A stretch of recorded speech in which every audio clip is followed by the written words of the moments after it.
Rais wa Marekani Donald Trump amekiri kuwa aliondoka nchini Uturuki kwa siri baada ya maafisa wa huduma ya usalama ya Marekani na jeshi la Marekani kubadilisha mpango wake wa usafiri kutokana na tishio la kiusalama linalodaiwa kuhusishwa na Iran. Trump alikuwa ametoka kushiriki mkutano wa kilele wa NATO nchini humo. Alitarajiwa kuondoka kwa kutumia ndege yake rasmi ya Air Force One kama ilivyo kawaida katika safari zake za kimataifa. Hata hivyo, kabla ya kuondoka, maafisa wa usalama walimwelekeza kutumia ndege nyingine ndogo aina ya C-32A. Hatua hiyo ilifanyika kwa usiri mkubwa ili kupunguza uwezekano wa watu wenye nia ya kumdhuru kutambua mahali halisi alikokuwa rais na ndege aliyokuwa akisafiria.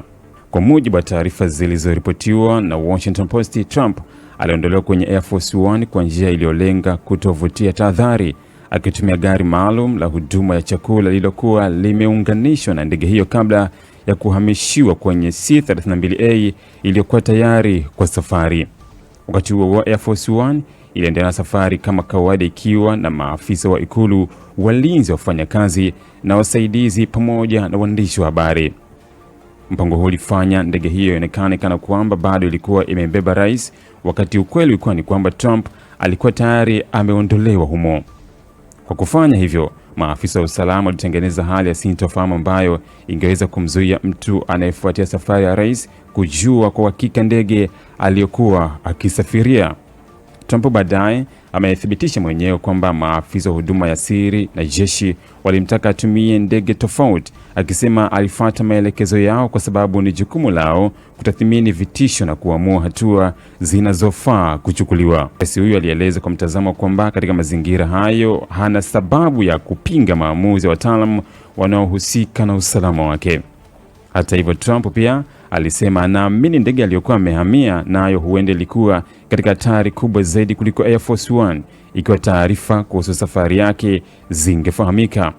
Kwa maelezo yake, iwapo mshambuliaji angegundua kwamba alikuwa amehamishiwa kwenye ile ndege nyingine, ndege hiyo mpya ingeweza kuwa shabaha yake. Kauli hii inaonyesha kwamba hata mpango uliolenga kumficha rais unaweza kuwa wa hatari endapo siri yake itavuja. Taarifa hizi zimeibua maswali kuhusu ukubwa wa aina ya tishio lililowafanya maafisa wa Marekani kubadilisha ghafla mpango wa safari ya Trump. Hajawekwa wazi ikiwa mamlaka zilikuwa zimepata taarifa maalum kuhusu mpango wa kumuua rais, uwezekano wa kushambuliwa kwa ndege aliyokuwa akisafiria, au taarifa pana zaidi kuhusu vitisho vinavyohusishwa na Iran na watu wanaoaminika kuwa na uhusiano nayo. Pamoja na kutokuwepo kwa maelezo hayo yote hadharani, hatua ya kumtoa Trump kwenye Air Force One na kutumia ndege nyingine inaonyesha kwamba maafisa wa usalama walichukulia taarifa walizokuwa nazo kwa uzito mkubwa.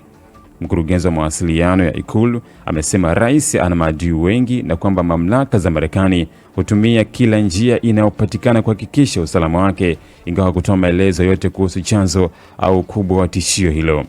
Tukio hilo linaonyesha pia namna Air Force One inaweza kutumiwa kama sehemu ya mkakati mpana wa usalama badala ya kuwa chombo cha usafiri pekee, kwa sababu ndege hiyo ni alama inayotambulika sana ya safari za rais wa Marekani. Mtu anayefuatilia mienendo ya Trump anaweza kuitumia kutengeneza picha ya mahali alipo.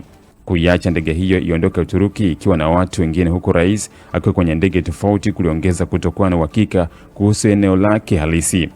Kwa watu walikuwa wakifuatilia safari hiyo, ilionekana kana kwamba Trump alikuwa bado ndani ya Air Force One, wakati nyuma ya pazia mpango wa usalama ulikuwa tayari umebadilishwa. Hii ni mbinu inayoweza kutumiwa kwa maafisa wanaotaka kuzuia adui kutabiri kwa urahisi njia au chombo ambacho kiongozi mkuu atatumia. Baada ya Trump kufika Uingereza, alionekana akishuka kutoka kwenye Air Force One, jambo ambalo liliendelea kuficha kwa muda namna safari yake iliyofanyika kutoka Uturuki.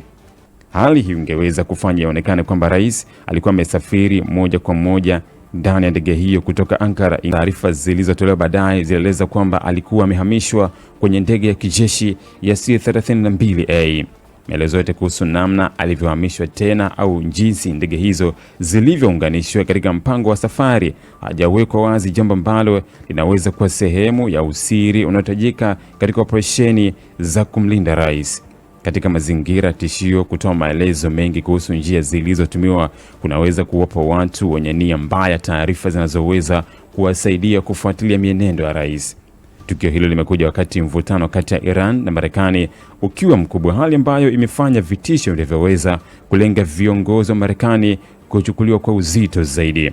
Hata hivyo, bado hakuna maelezo kamili yaliyoko wazi kuhusu kama Iran ilikuwa na mpango maalum wa kumlenga Trump au kama tishio hilo lilikuwa sehemu ya tathmini pana ya kiusalama. Kilicho wazi ni kwamba maafisa wa huduma ya siri na jeshi waliona muhimu wa kubadilisha mpango wa safari yake, kumtoa kwa siri kwenye Air Force One na kumpeleka kwenye ndege nyingine, huku ndege yake rasmi ikiendelea safari kama njia ya kupunguza uwezekano wa kutabirika eneo lake.